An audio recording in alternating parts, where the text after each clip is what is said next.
Let's start with the questions here. We'll make it probably 10, 15 minutes or so. Yes, sir. Oh, the quote, Ed Foreman quote. I believe it, yes. Worrying, the question was, what was the quote from Ed Foreman that was about worrying? Worrying is nothing more than a misuse of your imagination.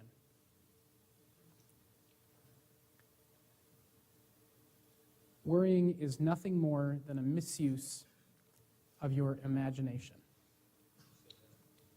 That was Ed Foreman, two-time U.S. Senator and multi-millionaire. Any other questions? Don't tell me that there's no more questions. I wouldn't be surprised. This is a pretty straightforward lesson. Yes. And I'm really glad you asked the question, and I really appreciate you doing so because there's going to be thousands of people watching this in the coming 4 or 5 months who have the exact same question as you. And the question was, how do I get off or begin to reduce my antidepressant medication? Because I'm afraid of going to my doctor because I think that they'll try to talk me out of it. And I believe that I can get off of it. That was the question. First and foremost, if you fear your doctor, fire them. And I know that's, pardon me for being blunt, I don't think we have time for beating around the bush anymore.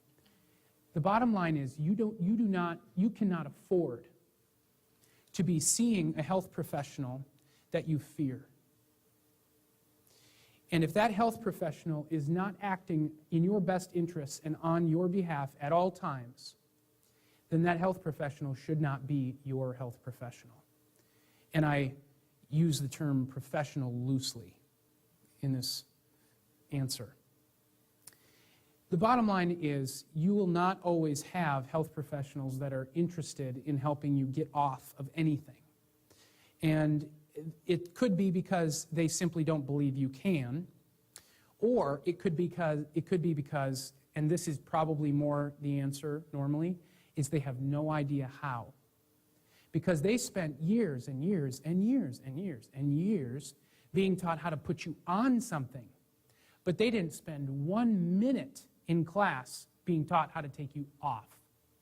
Because the way that this entire industry is built is for you to take something for the rest of your life, because that's highly profitable. That's called disease management, which the entire United States medical system is built on. Is it not? Disease management is allowing a disease to continue month after month, and all you're doing is trying to manage the symptoms.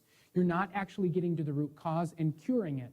We get in trouble for saying the word cure in the United States of America because no one can claim that they can cure something. We would much rather you just be managed.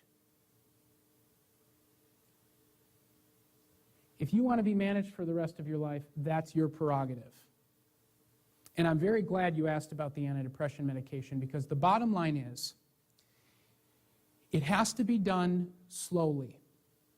It cannot be done overnight, because antidepressant medication significantly wraps itself in the brain. Okay? What it has been doing is it's been getting in the way of reuptake of various different chemicals. And if you stop taking it right away, what will happen is the chemicals then get taken up into the synapse and into the neuron, and you'll feel like the world's on fire. Okay? It literally won't be a positive experience. It has to be done slowly. What I would recommend you do, if you cannot find an MD or a DO to help you do it, then you need to find a holistic practitioner, a family chiropractor, someone who has knowledge of health, who you can use as your advocate in the process. Okay? And one of the things that you need to make sure that you do when you are looking at doing something like that is you can't just stop taking something because you don't want to take it anymore. You have to put a plan in place for how you are going to support yourself through the curing of your mind. You have to put a plan in place for reading something right away when you get up in the morning, reading something positive that inspires you to keep going with your plan. And then you have to read something just before you go to bed so that you have positive minds as you go into the healing phase of your day. And then you have to be conscious and aware of the thought processes that you have throughout the day. Because if you are not, you are actually you're going to continue to keep your mind in a negative environment, and there's no way it could heal. You will immediately feel depressed once you come off of that drug. So you have to put a plan in place of how you're going to be conscious of your thoughts, how you're going to stay positive, and how you're going to reinforce your health to heal your mind as you begin to wean yourself off of that with a professional's help. MDs and DOs don't have the market on helping people get healthy, do they? Are they the only ones in the world who can talk about your health? Oh my. He just said not to go to an MD or a DO. Oh, give me a break. How many MDs and DOs are helping people get well today? Not many. And I'm not critical of them. I'm just stating a fact, am I not? This was one of the most frustrating things working in the clinical world as long as I did. I ran into MDs and DOs who'd tell me to my face, the system is absolutely broken, but there's nothing I can do about it. I got $1 million in debt. I got this house. I got 2 kids going to this college. Don't look to us for help. System's broken, but there's nothing I can do about it. Find a health professional that you don't fear. Find someone that you can love and that you feel loves you back. And when you feel that relationship, that feeling reciprocated, go with it. Show them your plan for how you're going to wean yourself off and for the things that you're going to do to keep your mind healthy.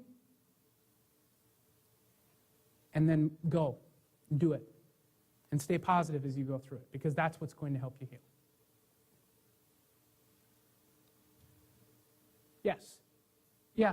The question was, can I kind of re-summarize or maybe even go a little bit more in depth about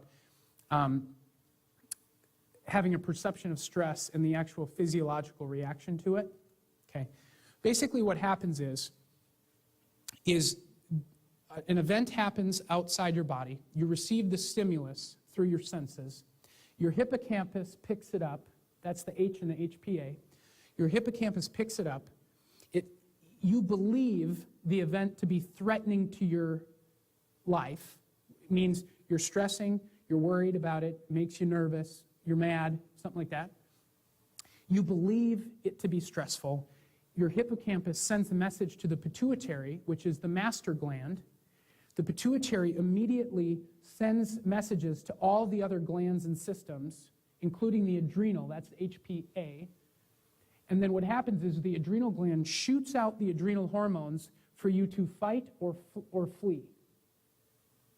So when you have stress, you are constantly in that HPA axis, constantly on edge, whether you feel it or not. Actually, you go from being on edge to being wildly exhausted, but you can't sleep at night. You can sleep at your desk, but you can't sleep at night. That is what chronic fatigue is. That is what chronic stress does biologically in your body.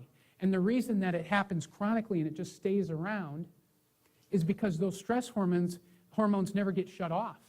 They're constantly being secreted, and your body is a pool of stress hormones. Does that make sense? Okay. That was a very, very good question. Because we went long, I need to keep this short. So I will stay here for questions, but you guys have been a wonderful audience again. Thank you very much. We'll see you next week.